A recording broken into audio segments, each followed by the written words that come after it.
यो चाहिँ केराको फुल या केराको बुङ्गा भन्छ। हामीले यसलाई उमालेको छौँ आलुको साथ हेर्न सक्नुहुन्छ। यो हेर्नुहोस् कति राम्रो कलर देखिएको छ। आज तपाईँलाई नेपाली स्टाइलमा कस्तो केरा बनाएको अचार बनाएर देखाउन गइरहेका छौँ।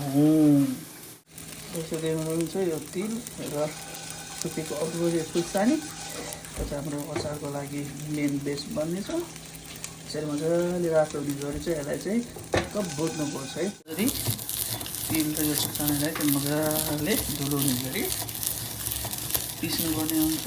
जसरी पिस्नुहुन्छ तपाईँले मिक्सरमा पिसे पनि हुन्छ या हातैले यसलाई कोटेर पिसे पनि हुन्छ।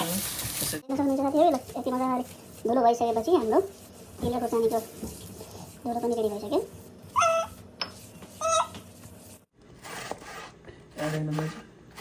अब यसपछि हामीले हाम्रो केराको अचारमा यसरी सानो मसिनो गरेर काटेको प्याज र खुर्सानी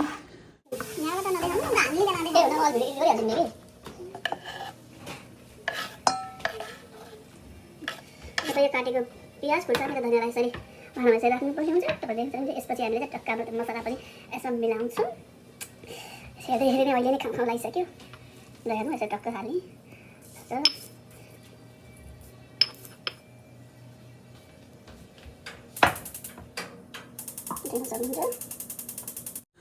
देख्न सक्नुहुन्छ। तेल तातिसक्यो। त्यसमा चाहिँ हामीले यसरी चट्ट लागेर मेथी पकाउनु पर्ने हुन्छ।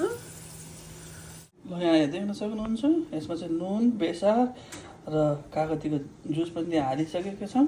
त्यो सबै चाहिँ आफ्नो स्वाद अनुसार तपाईँ ल यसरी चट्ट लगाएर तातोको तेल र मेथी चाहिँ यसरी यसमा झानिसकेपछि मजा हेर्नुहोस्। र सबैलाई यसरी मिलाइसक्नुपर्ने हुन्छ र हाम्रो केराको बुङ्गाको अचार अब रेडी हुन्छ।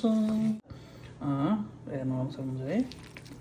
ल हेर्न सक्नुहुन्छ हाम्रो अचार रेडी भइसक्यो र खानको लागि पनि रेडी भइसक्यो।